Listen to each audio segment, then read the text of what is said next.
So you want to buy your first car. So there are several different steps that I would recommend going about, making your first big purchase, whether you're 18, you're 30, or you're actually just looking into the market to see, what kind of different opportunities there are in the market.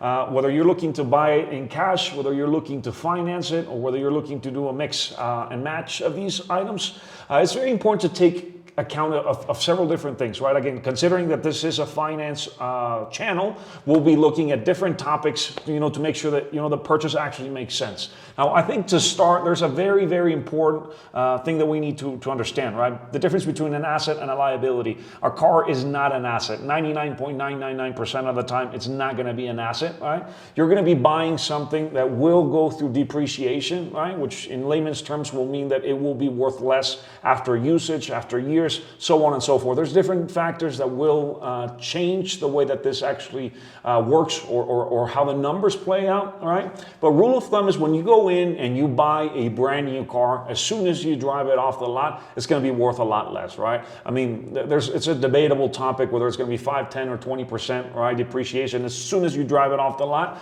that will obviously make a financial impact as to the purchase that you actually bought, right? That's regardless of whether you bought it in credit or if you bought it in cash. So where would you buy your first car, you might ask, right? First thought that will come to mind is going to a brand new agency, right? Where you can actually go in, look at everything brand new, right? And, get the car of your dreams. That's option one, usually very expensive, right? Option number two is going to a used sales cars lot, right? Where you'll be able to find, a different array of varieties as it relates to brands, car types. If you're looking for a sedan, if you're looking for a truck, if you're looking for an SUV, you'll have a little bit more leeway as it relates to what kind of different things you'll be able to buy. Most of these places are used, right? Which there will be a few things that you'll need to be cautious of, right? Taking a look at the car history, right? Maintenance, if there has been any crashes or any sort of buybacks or lemon titles on these, right? And making sure that you're getting a good deal, which you can do a lot of research for, right? The third step is actually going directly to someone that wants to sell it, right? This is something that I don't think is used as much as someone just going out to a brand new dealership or a used dealership. Having to go directly to someone where you're not going to have to pay for the commissions, you're not going to have to pay for the overhead of the business, they pay rent, water, utilities, taxes, so on and so forth. 8, maybe 9 times out of 10, you'll be able to get a better deal dealing directly with the actual seller. The downside to this, or potential downside to this, is that you'll need to do a lot more research, right? Making sure that the car is in good standing, mechanically looks good. Probably a good idea to bring a mechanic, right? And make sure that if there is a direct transaction, that you guys probably do it at a bank, some sort of document. So there's a few little things that you'll need to take care of when you're dealing directly with someone, but it can save you quite a bit of money. So when you're looking at your first car, it's important again to really understand the limitations that you might have from a financial perspective, right? Again, we all want to go to the brand new dealership and buy that brand new car. Most of us can't, right? We really need to understand that we really want to find the best way to get the best bang for your buck, right? So understanding this. I recall I was with a very good friend of mine that, he was going through his first initial car purchase. He was not in the same situation that I was in when I bought the first car, right? So we had to do a lot more digging. We went through Craigslist ads, we went through Facebook, we went through a lot of different places to find the right deal, right?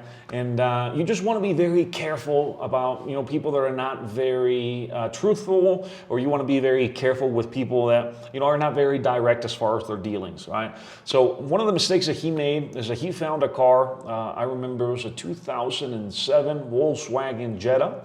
Mileage was pretty good. Car, looked in really decent shape on the outside, nice leather seats inside, good package, right? He bought the car in cash. There was really no documents back and forth. We were young, probably 19 or 20 years old at the time. And after a little while, 2 years, 3 years down the road, his financial situation changed and he wanted to upgrade the car.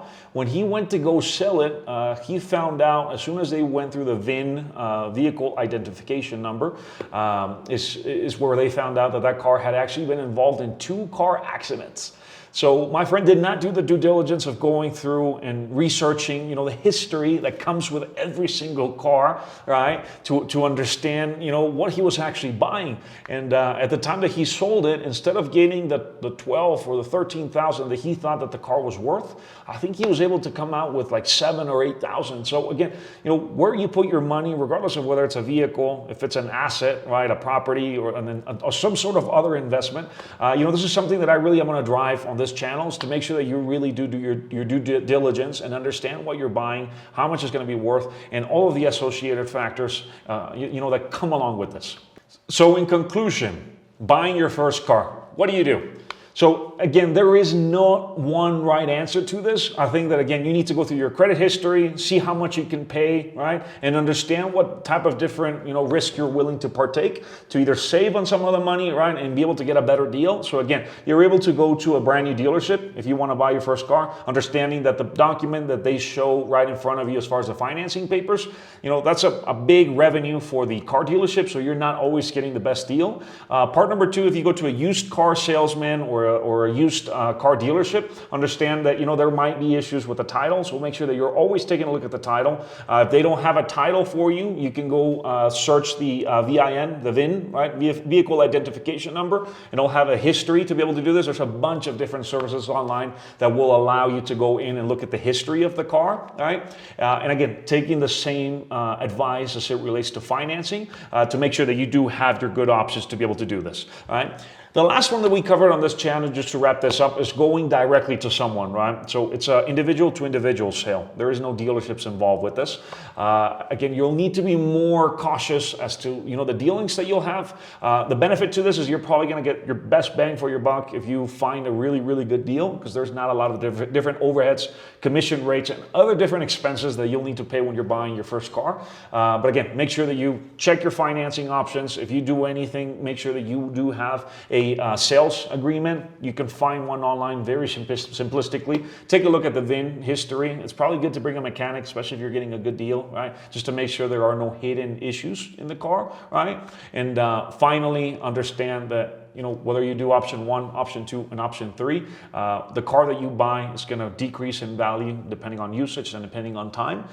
So it might not be the best use of your money, but this is exactly how you would buy your first car.